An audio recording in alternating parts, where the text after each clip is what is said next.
But the point is, that's nothing compared to the Pace Home Run Derby sets. Let's go around the horn. Hard to keep up. Let's all I mean, give it a good they call. picked up the speed of this thing. It is frenetic now, isn't it?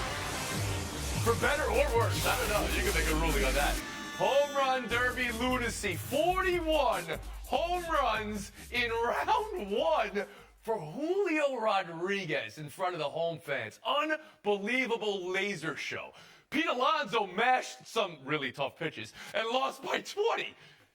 But of course, Rodriguez, after 4,000 swings in 3 minutes, a little tired by round two, and he went out. Adley Rutschman, by the way, both sides of the plate, the switch hitter hit home runs from. Arozarena, some missiles, but in the end, Vladimir Guerrero Jr., just like his old man, 16 years earlier, home run derby champion. Bill, I know you love this. You were watching, you were rooting, and predicting Mookie Betts. Guerrero's the champ, but who won the derby? Poor Mookie said he just didn't know what to do. He didn't know how to swing for a home run. He was lost. And exhausted. Adley Rutschman stole the show in the home run derby.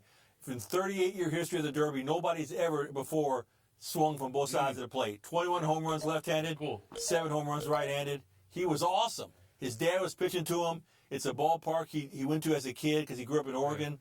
It was a perfect storybook tale. He should have won. I wish he'd have won. I was cheering for him. Cody Cronin, who won the derby? What Julio Rodriguez did last year at Dodger Stadium in the first round was record-breaking, and then to do it in front of his home fans in the first round, 41 home runs. Like, try to think about that number. 10 in under 1 minute, 20 in under 2 minutes. Pete Alonso at the end of it, even though he lost by 20, had to go up to him and say, wow. And that's exactly what I'm saying. 61 in total. He only hit 20, and I use my air quotes there, only hit 20 because he was so gassed in the second round. But the coolest part of this, he teamed up with Alaska Airlines, and their promotion from this, they're giving out 61 free flights in honor of his 61 home runs. I want to sign up for that. A lot of miles in his Alaska home runs. Airlines. I think if you were measuring, it was over 3 miles of home runs. David Dennis Jr., who won the derby? Pardon me for going with the guy who won the Derby, Vladimir Guerrero, 16 years after his Never a dad bad did. strategy. Incredible moment there for them to share. And he beat the juggernaut Mookie Betts in the first round, who Bill guaranteed was going to win the home run derby a few days ago. So for him to come back and win that one is amazing. But beyond that, the guy I was most impressed with was replacement pitcher Aaron Myers, who was throwing Alonso heaters. He was throwing sliders. Like, was he trying to get on a roster or something? He was giving some nasty stuff. You don't want your home run derby pitcher to have an incredible spin rate, but incredible spin rate from Alonso's pitcher. And it was Real Gutierrez. Once again, to me, the Derby won the Derby. Fast baseball, baby. It is here to stay, and the Derby has been doing this for a while. Ever since they went to the rule where you don't have to wait for the ball to land, it felt initially like sensory overload, but now that's what everybody wants, sensory overload. We want 5 screens at a time. It used to be where Chris Berman could fit in a back every once in a while, and now you just gotta, maybe try to keep So up. it works for And you. then when you have all that excitement, all the players, there's so many different storylines. You don't need one superhero to carry the Derby. You have so many here. And Rodriguez, there have been 8 rounds of 30 or more home runs. He has 3 of them, and he's 22 years old. So he's crazy impressive. But as David said, the winner was the winner. I mean, the father-son combo of Vlad Jr. and Vlad Sr. having won it after Vlad Jr. not winning it the other in 2019. It was a great home run derby. I know we're having fun with it and who won, even though we had a winner. But really, the pace of it, did you find it at all made it more difficult to watch, to enjoy, or to track the baseballs, Bill? No, it was tremendous. I love the pace, but am I really going to get 0 points for Mookie Betts hitting 11 home runs? Come on. He did his best. I love you, Bill. I love that we did his picked best. who would win the home run derby, and we're holding you accountable. Courtney, is it all right? Is the pace all right? It is, but I felt like Randy Arozarena in the final round got gypped a home run or 2. I was watching how it was getting tracked, and it felt like it was not syncing up correctly. Just want to put that out. I will say this, though. At one point, there's so many balls in the air, and you've got young kids shagging flies that don't make it, but those aren't flies. Those are 115 mile per hour, 330-foot bombs, and somebody got hit in the head. They were okay, but there's a lot going on there. It's frenetic, much like this show. We've been horned. We'll move on. A discussion now about the hazing story that is national news. Northwestern football firing head coach Pat Fitzgerald. That was not the first course of action, also part of the story. A school investigation that began in January led to 2-week summer suspension for Fitzgerald. As the university announced this past weekend, the investigator could not confirm Fitzgerald knew hazing was going on in the program. It was only after the school's newspaper, the Daily Northwestern, reported details of the alleged hazing, and the response to that the school acknowledged forced participation, nudity, and sexualized acts of a degrading nature were in clear violation of Northwestern's policies and values. Here, what a former player alleges to have been the program-wide method: older players wearing masks would restrain younger players in a dark locker room, engage in sexualized behavior, with Fitzgerald signaling for players to be added to the list with a specific clapping motion during practice. That's the allegation. In a statement, Fitzgerald maintained no knowledge whatsoever of any form of hazing within the program. He has hired lawyers. There's also this letter of support from the team for Fitzgerald, signed the entire team. There is a lot here, and these things often have an energy of their own, as you saw with the reporting over the last week. Courtney, what does Northwestern and college football have here today? An institutional failure of the nth degree on the university and on the football team itself. Tony, when Michael Schill initially suspended Pat Fitzgerald for 2 weeks, this was a Friday news dump. They hoped they could sweep this under the rug, that he would come back in time for their season to get started, and it wouldn't be a story. Michael Schill only did the right thing when he felt public pressure to do so, and that was after the story came out from the Daily Northwestern with all of the details about what was allegedly happening inside of the locker room.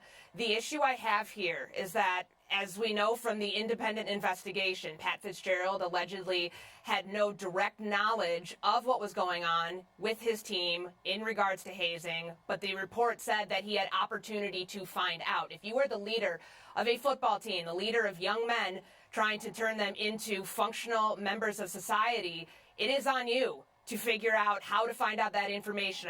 They had 24 staffers, assistant coaches, support staff members. That doesn't even include the GAs, the equipment people, that could have told Pat Fitzgerald about this. He could have empowered them as a leader to let them know, it's okay, you can tell me what's going on in this locker room if I can't have my eyes on everything. He didn't do that. As President Truman said, the buck stops here, and it stops with the person who's the head of the football program. David Dennis Jr. I want to first acknowledge in some bright light here, in that these students and the nation where we are shuttering sports departments across the country, these students are showing the importance of sports journalism in the future is bright. Now, with that said, I want to speak as somebody who got his master's from Northwestern, talk about the institutional malpractice that is going on here. And Courtney said the buck stops here. The buck stops beyond the coach. It stops at the president, who to this point has only written letters and will not stand up and answer questions about why he initially only gave 2 weeks of a penalty when this should have been fireable from the beginning. This is about more than that football team, because you have to acknowledge the fact that the baseball coach is also under scrutiny for the way that he is treated his players. And also beyond that story, there are stories of former football players who have dealt with racism from that coach and the way that they were treated, in addition to a report of 2021 of a cheerleading coach who was taken out for that same exact racism, which might I mention, is the same type of unwelcome feeling that I felt during that entire year that I was at Northwestern. So this needs to be addressed beyond the football and firing that coach, and that is at the president to handle the institutional just malpractice and the problem that they are having, that they are treating all of these students, so many of these students at that institution. Israel Gutierrez. Yeah, when Michael Schill said that the investigation found that the hazing was widespread and clearly not a secret, I mean, that's enough to show you that if something is widespread within your program, the head coach should absolutely understand what is happening or know what is happening. It doesn't matter if it was something even less serious than this hazing allegation. You're talking about Fitzgerald, who's been with the program as a head coach, as an assistant coach, as a player for 20-plus years. He should know this program like the back of his hand. And I really don't give much credit to the players supporting Fitzgerald here, because allegedly some of those players were participating in these acts. Allegedly, they're protecting a coach who might have known more than he's letting on here. So I don't really take much into what the team has to support him. And I think Pat Fitzgerald, rather than taking legal matters and trying to fight for himself, should be embarrassed that he allowed this to happen. He is old enough to understand this has happened multiple times where teams or coaches get programs taken away from them because of a lack of institutional control, and none of them, or a lot of them, have not even been as ugly as this. I want to broaden it just a little bit as we turn to you, Bill Plaschke, because I know you've covered in your own market stories of hazing before. And we're talking about one particular incident here, but we're talking about a culture in team sports, both in college and even in high school. Please, Bill. This is huge. This is bigger than Northwestern. This is a school president of a supposed academic powerhouse bowing to the head coach. He knew, Michael Schill, the president, knew that 11 current or former players corroborated the evidence of hazing, and he still let Fitzgerald off the hook for just 2 weeks suspension this summer before he got caught. He trivialized hazing, and you know what? Administrators all over this country trivialize hazing. It's happening everywhere. And think about it, if a place like, again, a supposed academic powerhouse like Northwestern, if it can happen there, where else is it happening? Where administrators are thinking, well, this is just boys will be boys, or athletes will be athletes, or kids will be kids. Shame on all of them. And I think every athletic leader in this country needs to look at his program or her program right now and see where, if there's hazing, what extent it is, how important it is. This is a huge issue that, again, if it happened at Northwestern, it can happen Well, it's anywhere. precisely true, and that's why it's so insidious. This isn't the only hazing.